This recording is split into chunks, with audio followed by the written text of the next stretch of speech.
Hello, everyone. Good afternoon. My name is Monah Evans. I'm originally from Michigan. I did time here in the North Carolina State Prison. I was incarcerated for 4 years. My story is a little different than Daquan's. This is my first time ever being incarcerated. So I'm a woman, first woman in my family that was incarcerated. I was not prepared for prison anyway. So my situation happened literally in the blink of an eye. So I wasn't prepared for it. When I got into prison, I went into like survival mode. It's a whole different world when you get into the carceral system. It's not the same as the world that we know it. Also, I'm a mother of three. So just me being away from my kids, going to prison itself was traumatizing to me. It was hard for me to even leave my kids behind. But at least when I was still, on the grounds in prison, I was able to communicate with my children. I was able to call home. That's what got me through prison. 6 months into my prison sentence, like Daquan explained, it's hard to what you call quote unquote stay out of trouble or, to stay productive when you in that environment. You go into survival mode, so I started becoming a product of my environment, the environment that I was in. I started picking up habits and things that I wouldn't normally do when I was on the outside.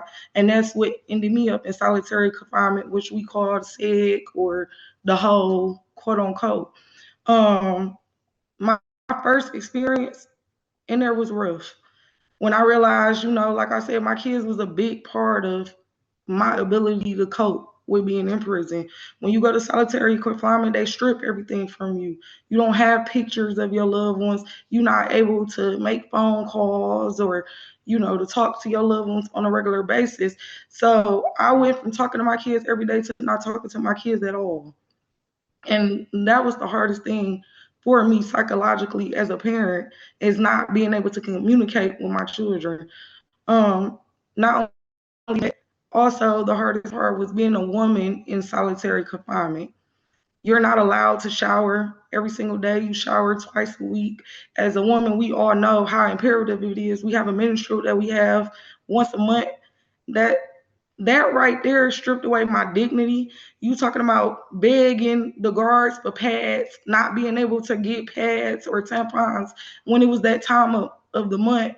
Um, I'm just laying there with nothing.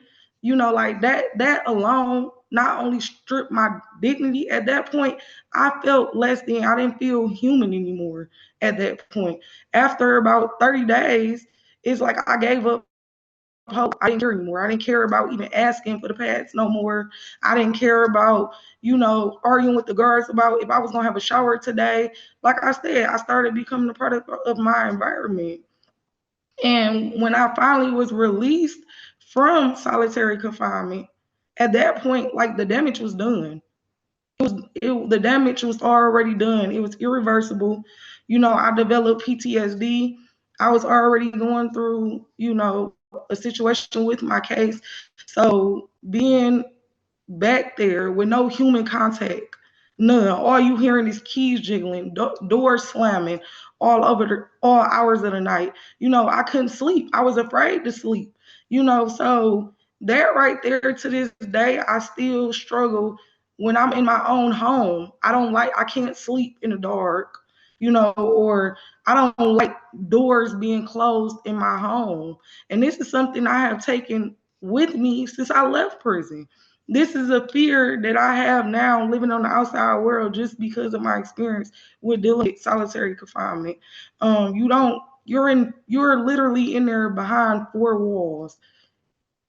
I didn't get the chance to go outside like that Kalanda explained. Why do I want to move from another confinement space to be in another confinement space in a dog kennel with in a cage about this small where I can barely stretch in? That was my outside. That's what they offered for me to come outside. That wasn't an escape. So like Daquan said, I decided to stay in. I wasn't gonna leave another confinement space just to be confined somewhere else. So I had to stick my time out and do it there.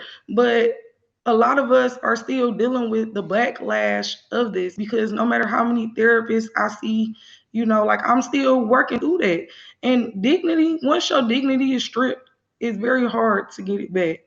I've been home for almost 2 years now, and that's something I'm still working on,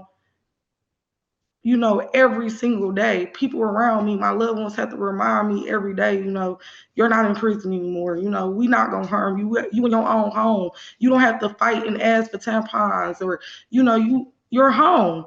But like I said, these effects are something that's long lasting. So I don't think people really realize, you know, when they say that our prison system's supposed to rehabilitate us, a lot of us go in there and we never come back the same.